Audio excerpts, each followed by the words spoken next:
Wameamka wengine wakilia vitandani mwao kwa magonjwa, kwa misiba, kwa hofu na wasiwasi. Baba yangu wa mbinguni, tena asubuhi hii ya leo wapatie amani maishani mwao.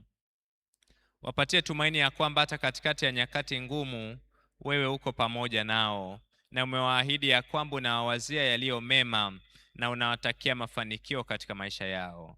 Asubuhi hii ya leo tena mtumishi wako Carlos atasimama kwa neno la uzima. Tunamweka mikononi mwako tena, neno atakao linena asubuhi hii ya leo likatuguse na kutusogeza karibu na wewe. Sante kwa sababu utakuwa pamoja nasi, utatulinda na utatubariki katika siku hii ya leo tena. Ni katika jina la Yesu Kristo. Amina.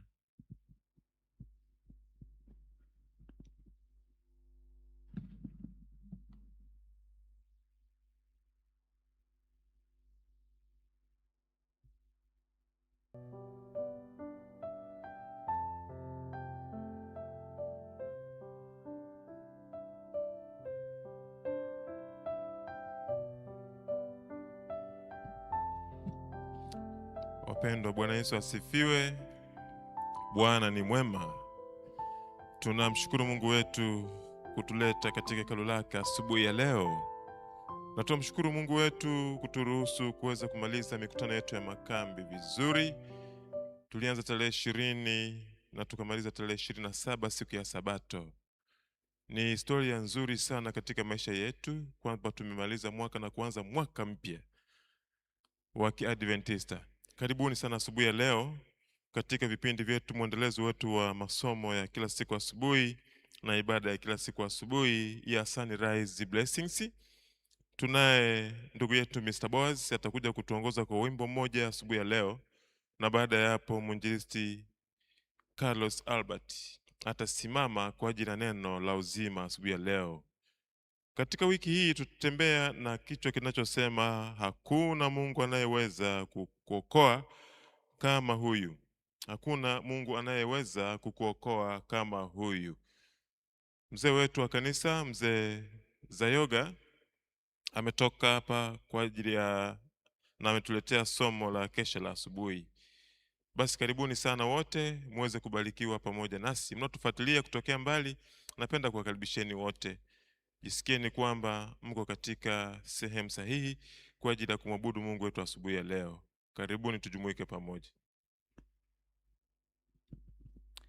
Na ninaenda kuimba wimbo ambao una maana ya kwamba wema wa Mungu unaambatana nasi kila siku za maisha yetu. Basi wema wa Mungu ukaambatane nawe katika kazi zako za leo. Amen.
Bwana Yesu asifiwe. Bwana Yesu apewe sifa. Haleluya. Tunamshukuru Mungu kwa sababu ya upendo wake. Tunamshukuru pia kwa jinsi ambavyo ameendelea kuwa mwema, ameendelea kutulinda, ameendelea kutubariki na kutupatia pumzi ya uhai bure. Jina la Bwana lipate kutukuzwa. Wakati huu pia nichukue nafasi kuwasalimu wale ambao wanatufuatilia mtandaoni. Bwana awabariki sana kwa kuwa pamoja nasi asubuhi ya leo. Katika wiki hii tutakuwa na mada kuu ambayo imebeba kichwa kinachosema hakuna Mungu anayeweza kuokoa kama huyu. Hakuna Mungu anayeweza kuokoa kama huyu. Inamisha uso wako tuombe. Baba, katika jina la Yesu Kristo wa Nazareti, Mungu mwenye mamlaka yote mbinguni na duniani, jina lako likapate kutukuzwa. Asubuhi ya leo tena Bwana, tunakushukuru kwa nafasi uliyotupatia ya kuweza kuketi miguuni pako na kusikia neno lako. Ninaomba Bwana ukatubariki na wewe ukawe mwalimu wetu, ni katika jina la Yesu, amen. Hakuna Mungu anayeweza kuokoa kama huyu. Ukweli ni kwamba tunaishi katika ulimwengu ambao umepoteza matumaini, ulimwengu ambao umejawa na magonjwa, ulimwengu ambao umejawa na vifo, ulimwengu ambao umejawa na mateso, na wanadamu wamefika mahali wanakata tamaa.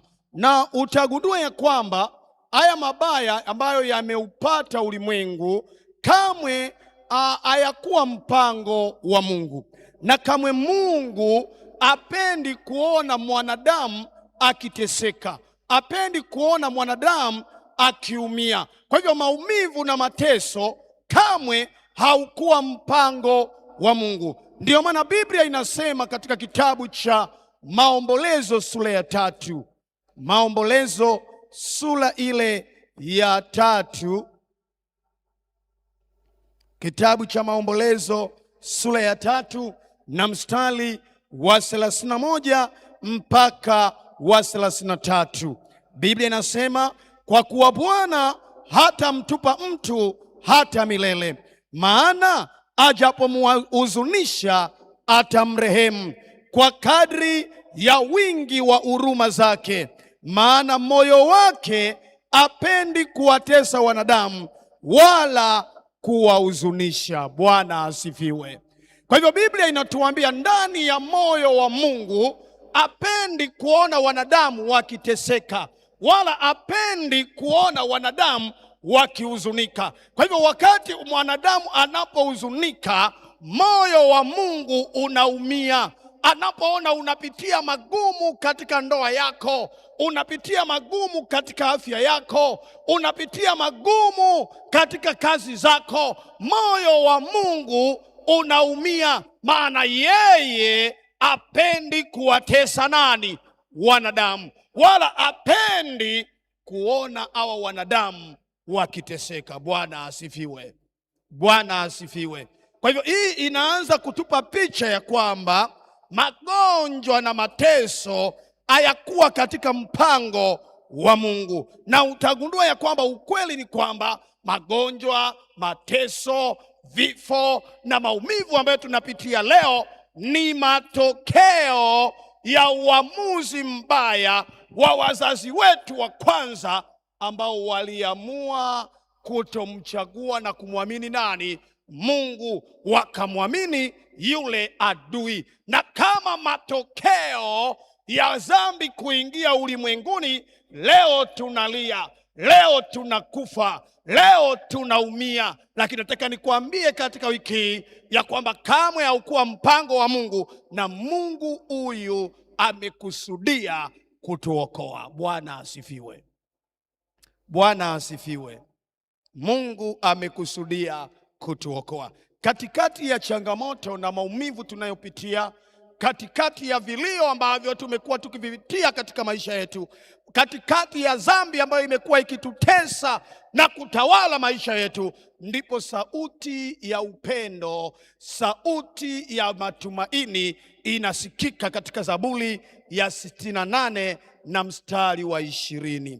Zaburi ya 68 na mstari wa 20. Katikati ya changamoto yako mama, katikati ya huzuni yako baba, katikati ya mateso yako, katikati ya kukata tamaa kwako, ndipo sauti ya upendo inasikika ikisema, Mungu kwetu sisi ni Mungu wa kuokoa, na njia za kutoka mautini zina Yehova Bwana. Haleluya, haleluya, haleluya. Mungu kwetu sisi ni Mungu wa kufanyaje? Wa kuokoa. Kwa hivyo kumbe yuko Mungu anayeokoa. Haleluya. Yuko Mungu anayeponya. Bwana asifiwe. Yeye ambaye Biblia inatuambia njia za kutoka kwenye mauti zina yeye. Bwana asifiwe. Bwana asifiwe. Mwambie jirani yako, njia za kutoka mautini zina Yehova Bwana. Mwambie tena, njia za kutoka mautini zina Yehova Bwana. Na unajua jambo ambalo tunapaswa kulizingatia ni hili: huyu Mungu anayeokoa anaweza kufanya mambo yaliyo magumu kuwa rahisi. Haleluya. Huyu Mungu anayeokoa anaweza kutengeneza njia mahali pasipokuwa na njia. Haleluya. Huyu Mungu anayeokoa anaweza kufanya mambo ambayo wanadamu hawawezi kufanya. Haleluya. Wala hayawezi kuingia ndani ya akili yako. Huyu Mungu ndiye ambaye alikausha bahari ya Shamu na watu wakapita katikati yake. Haleluya. Ni Mungu mwenye nguvu. Ni Mungu mwenye nguvu. Na jambo ambalo unapaswa kutambua, huna sababu ya kukata tamaa. Hata kama mambo ni magumu, hata kama shetani amekusonga kiasi gani, hata kama adui amekutesa kiasi gani, usikate tamaa. Badala yake mtazame Yesu, mtazame Mungu, atakuokoa. Biblia inasema katika Isaya 45 mstari wa 22, 45:22, Isaya anasema, niangalieni mimi mkaokolewe, enyi ncha zote za dunia, maana mimi ni Mungu wala hakuna aliye kama mimi. Bwana asifiwe. Maana yake ni nini? Katikati ya changamoto zako, usiangalie yale magonjwa yanayokutesa, usiangalie kule ile hali mbaya ya uchumi ulio nayo, usiangalie umeanguka kiasi gani. Badala yake mtazame Yesu. Bwana asifiwe. Biblia inasema tukimtazama yeye atakuokoa. Yeye atakuokoa. Kwa hivyo tuna kila sababu ya kumtazama Yesu katika maisha yetu. Bwana asifiwe. Maana anasema mkinitazama, mkiniangalia, mtaokolewa. Mtazame, usikate tamaa. Mtazame Kristo, mtazame Kristo. Pamoja na magumu yote unayopitia, bado yuko Mungu anayeokoa na kutawala. Haleluya. Unajua kuna wakati tunajiuliza, mambo yote haya yanayonipata, Mungu yuko wapi? Wakati fulani kuna mgonjwa, hata wakati wananisikiliza, anasema maumivu haya ninayoyapata, huyu Mungu mwenye upendo anayeokoa yuko wapi? Kuna mama ambaye analia kwa ajili ya ndoa yake, anasema huyu Mungu anayeokoa yuko wapi? Kuna mtu fulani ambaye ameteseka kwa miaka mingi, anajiuliza huyu Mungu anayeokoa yuko wapi? Nataka nikwambie siri, hata katikati ya huzuni zako, bado Mungu anatawala. Bado anatawala. Ninajua unaweza usinielewe, lakini twende taratibu. Wakati mfalme Uzia amekufa, mfalme wa Israeli amekufa, taifa likiwa katika uchungu, taifa likiwa katika huzuni. Biblia inaniambia, Isaya anasema katika mwaka aliyokufa mfalme Uzia, na alimwona Bwana ameketi katika kiti chake cha dini cha enzi, ameketi ndani ya hekalu lake. Hii ni habari njema ya kwamba taifa linapitia kipindi kigumu, lakini Isaya anamwona Bwana anatawala. Haleluya, haleluya. Kwa hivyo kumbe hata kwenye changamoto zetu bado kuna Bwana anayetawala. Haleluya, yuko anayetawala. Na ndio maana nataka nikuambie asubuhi ya leo, tuna kila sababu ya kumtazama Kristo. Tuna kila sababu ya kuona katika ugonjwa ninaopitia, katika matatizo ninayopitia, bado Mungu anatawala. Haleluya, haleluya, bado anatawala. Na habari njema ni hii, huyu anayetawala yupo juu ya matatizo yetu. Huyu anayetawala yuko juu ya magonjwa yetu. Huyu anayetawala yuko juu ya nguvu zote za giza. Huyu anayetawala, yeye ndiye Bwana wa mabwana. Huyu anayetawala, yeye ndiye mfalme wa wafalme, na njia zake zi juu sana kuliko njia zetu. Haleluya, yuko anayetawala. Na huyu anayetawala, habari njema, ndiye anayeokoa. Yuko anayetawala, yuko anayetawala. Yeye anayetawala ni Bwana wa wale wanaoitwa mabwana. Haleluya. Yeye anayetawala anazo funguo za mauti na kuzimu. Yeye anayetawala ndiye mwenye uzima ndani yake, wala mauti haimwezi. Bwana asifiwe. Yeye anayetawala ndiye vyote katika vyote. Bwana asifiwe. Na ndio maana mtu mmoja akasema, hata wimbo tunaimba wakati fulani, chukua vyote niachie Yesu. Bwana asifiwe. Ifike mahali mwambie shetani, unaweza ukabeba kila kitu, unaweza ukanisumbua, unaweza ukanitesa, lakini kamwe huwezi kumchukua Yesu wangu. Na nikiwa na Yesu mimi nina kila kitu.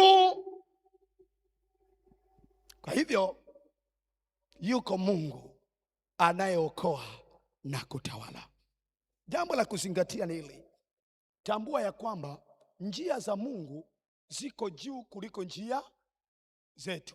Mawazo yake yako juu kuliko mawazo yetu. Akili zake ziko juu kuliko akili zetu. Yaani pale ambapo akili yako inaishia, ndipo akili ya Mungu inapoanzia. Pale ambapo hekima yako inaishia, ndipo hekima ya Mungu inapoanzia. Na ukilijua hilo, hautaishi kwa mashaka. Maana wakati mambo yote yanaonekana giza, Mungu wako yuko juu ya hilo giza. Bwana asifiwe. Yuko juu. Wakati unaona kabisa kuna ukosefu wa ajira, uchumi ni mbaya, nina habari njema, Mungu wako yuko juu ya huo uchumi. Yeye ndiye mwenye kila kitu. Anasema dunia na vyote vijazavyo ni mali ya nani? Ya Bwana. Nchi na wote wakao ndani yake ni mali yangu. Bwana asifiwe. Kwa hivyo njia zake hazichunguziki. Njia zake si njia zetu, mawazo yake si mawazo yetu. Na ndiyo maana katika kitabu cha Isaya 55 mstari wa 8 hadi wa 9, Isaya 55 mstari wa 8 hadi wa 9, Isaya anatuambia, maana mawazo yangu si mawazo yenu, wala njia zenu si njia zangu, asema Bwana. Kwa maana kama vile mbingu zilivyo juu sana kuliko nchi, kadhalika njia zangu zi juu sana kuliko njia zenu, na mawazo yangu kuliko mawazo yenu. Njia zangu zi juu sana. Jambo unalopaswa kuzingatia, hata kama unapitia magumu kiasi gani, tambua Mungu anakuwazia mema. Haleluya, haleluya. Kuna kisa kinasimuliwa, ni miongoni mwa visa vya zamani sana, yumkini umewahi kukisikia, lakini kinaweza kikatusaidia.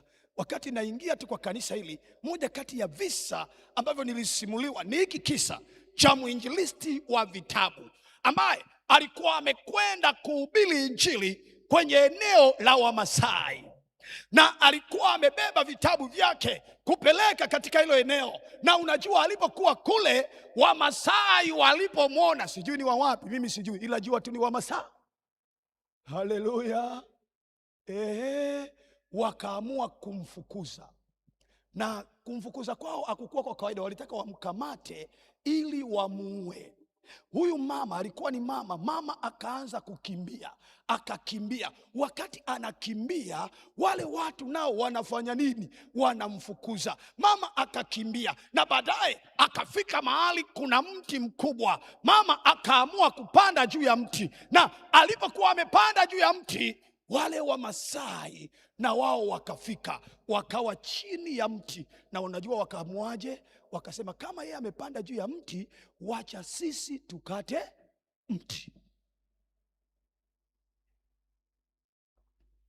Alikuwa ni mtu wa Mungu huyu, lakini akiwa kule juu, wakati anaona watu wanakata mti, shoka zinalia kwenye mti, ka. Yule mama kule juu akasema, Mungu, ninajua kwa miaka mingi umeniokoa, kwa miaka mingi umeniponya, kwa miaka mingi umenitendea nini? Miujiza. Lakini kwa hili la leo mimi nimekusamehe, wala sikudai lolote, maana ninajua leo huwezi tena kufanya nini? Kuniokoa. Leo ndio mwisho wangu, huwezi kuniokoa. Na unajua wale watu wanaendelea kukata, wanakata. Na unajua wakati mama amekata tamaa, sema nitaanguka tu na nitakufa leo, ndipo sauti ikasikika ya kijana mmoja Morani akipiga kelele ya kwamba watu wanaiba ng'ombe, ng'ombe wanaibiwa. Na unaelewa vile ambavyo Masai na ng'ombe wote wakaacha kukata mti wakageuka kumfuata Morani ili waende kuzuia ng'ombe wasifanyeje? Wasiibiwe. Na hii ndiyo maana Mungu anasema, mimi njia zangu ziko juu kuliko njia zenu, mawazo yangu yako juu kuliko mawazo yenu, kwa maana mimi ninaweza kufanya yale ambayo ninyi hamwezi kuzani kwamba ninaweza kufanya. Mwisho wa siku huyu mama, wale wote wameondoka, akashuka taratibu, alafu akaanza safari yake kufanya nini? Kuondoka. Swali, alimuokoa hakumuokoa? Kwa hivyo kumbe hata katika vipindi vigumu bado Mungu anaweza kutuokoa. Wakati madaktari wamesema imeshindikana, kwa Mungu inawezekana. Inawezekana. Nataka nikutie moyo asubuhi ya leo tunapoelekea mwishoni. Pamoja na magumu unayopitia, pamoja na mateso unayopitia, ninataka nikuambie habari njema. Kuwa mvumilivu. Siku moja Mungu atakuokoa na kukomesha mateso yote. Ipo siku Mungu atabadilisha uteka wako. Kama alivyofanya zamani kwa Ayubu, atafanya kwako. Kama alivyofanya zamani kwa vijana watatu ambao alisubiri waingie kwa tanuru ndipo awaokoe, atakuokoa na wewe. Bwana asifiwe. Maana yeye ni Mungu anayeweza kuokoa. Na habari njema, ninapomaliza somo hili, kitabu cha Naumu sura ya 1 na mstari wa 7. Usiwaze mabaya juu ya Mungu. Naumu 1:7, Mungu anasema, mnawaza nini juu ya Bwana? Yeye atakomesha mateso, wala hayatainuka tena. Bwana asifiwe. Muulize jirani yako, unawaza nini juu ya Bwana? Unajua kuna wakati tunamwazia Mungu kana kwamba tunamwazia mwanadamu. Wakati fulani unasema, huyu Mungu ni Mungu wa namna gani ameniacha? Na wanauliza swali asubuhi ya leo, unawaza nini juu ya Bwana? Yeye atakomesha mateso, wala hayatainuka tena. Hata kama shetani amekuharibu kiasi gani, hata kama magonjwa yamekutesa kiasi gani, hata kama nguvu za giza zilikunyanyasa kiasi gani, hata kama dhambi ilikutawala kiasi gani, nina habari njema. Mtazame Kristo, yeye atakomesha dhambi, atakomesha mateso na hayatainuka tena. Atakomesha, atakomesha. Wakati huu tunapokwenda kuimba, ikiwa unaamini kwamba Mungu anaweza kukuokoa, anaweza kukomesha mateso yako, anaweza kuondoa vilio vyako, tutaimba pamoja nami wimbo namba 155. Unasema, Mungu, ninatamani, ninaamini unaweza kukomesha mateso yangu. Ninaamini unaweza kuniokoa. Ninaamini unaweza kutengeneza njia mahali pasipokuwa na njia. Ninaamini wewe ni mwokozi wangu. Pale ulipo, simama tuimbe pamoja wimbo namba 155. Imba kwa furaha. Wale ambao tuko hapa, wakati unaimba wimbo huo, tutatembea kuja mbele. Ukiwa na sadaka yako, utakuja kuiweka. Ukiwa na maombi yako, utakuja kuweka kwa boksi la maombi. Na wewe ambaye uko mbali, kwa imani fanya hivyo, shirikiana pamoja nasi na Bwana atafanya kitu kule ulipo. Njiani uniongoza Yesu wangu Mwokozi, rehema atapunguza milele kiongozi, inara kuandamana duniani daima, nijaposumbuka sana, yeye hutenda vyema. Nijaposumbuka sana, yeye hutenda vyema. Njiani uniongoza, hupunguza matata, nikiugua hupoza, na njaa ninashiba, lichokapo guu langu nguvu zikapungua, jiwe lilo mbele yangu hunibubujikia, jiwe lilo mbele yangu hunibubujikia. Njiani uniongoza kwa pendo zilizokuu, mwisho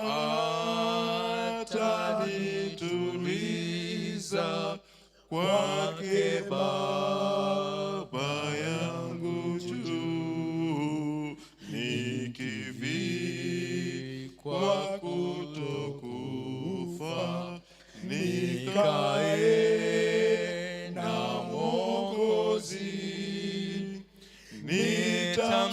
nitamsifu sana sifa, kweli ni kiongozi, nitamsifu sana sifa, kweli ni kiongozi. Tuombe. Baba yetu na Mungu wetu unayeketi mahali pa juu sana mbinguni, wewe ambaye ni Mungu wa kuokoa, jina lako likapate kutukuzwa. Asubuhi ya leo Bwana, tumekuja tena mbele zako, tunakusihi ukatuokoe kutoka dhambini, lakini pia kama ilivyo ahadi yako, ya kwamba unapotuokoa kutoka dhambini na kutusamehe dhambi, wewe pia unaponya magonjwa yetu yote. Baba, kila mmoja aliye mgonjwa, anayetufuatilia kwa njia ya mtandao, aliyeko mahali hapa, akapone kwa jina la Yesu. Hata kama kuna mtu ambaye alivunjika moyo kwa magumu anayopitia, Baba, mtie moyo, mpatie matumaini, mpatie ushindi, na jina lako likatukuzwe. Wale ambao wanakulilia kwa sababu ya kazi zao, wanakulilia kwa ajili ya uchumi, wanakulilia kwa ajili ya ndoa zao, wanakulilia kwa ajili ya kupata kazi, Baba, wapatie sawa sawa na mapenzi yako. Wale ambao wanakulilia Bwana, wakihitaji neema yako Bwana, wakaione asubuhi ya leo. Waliofungwa na nguvu za giza wakafunguliwe kwa jina la Yesu. Roho wako Mtakatifu akamwagwe katika maisha yetu, na kwa sababu asubuhi ya leo tumeamua kuanza na wewe Baba, kila hatua tutakayopiga, kila mahali tutakapokuwepo, uso wako ukawe pamoja nasi, ukatubariki na kutuponya, ni katika jina la Yesu, amen.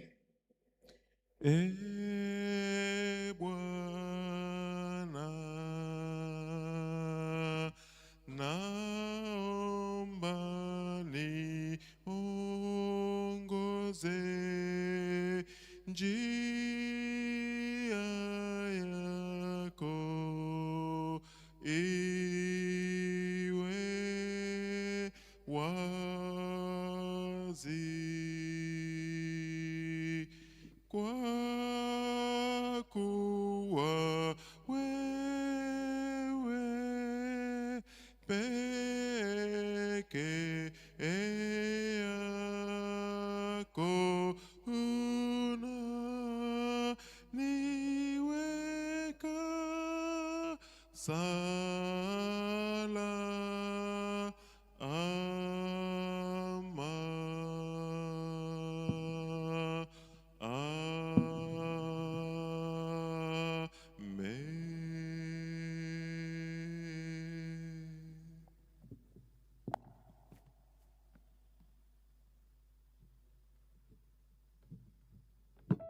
Karibu ndugu yetu, tuongoze kwa wimbo tunapokuwa tunatawanyika. Wapendwa, Mungu awabariki sana.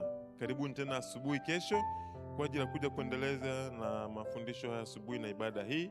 Tunatakia majukumu mema, tunatakia kazi njema, na tunapokuwa tunatoka basi atakuwa anatuongoza ndugu yetu kwa wimbo. Mimi mwenyekiti wa leo naitwa Mkama Nikanori.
Calvary.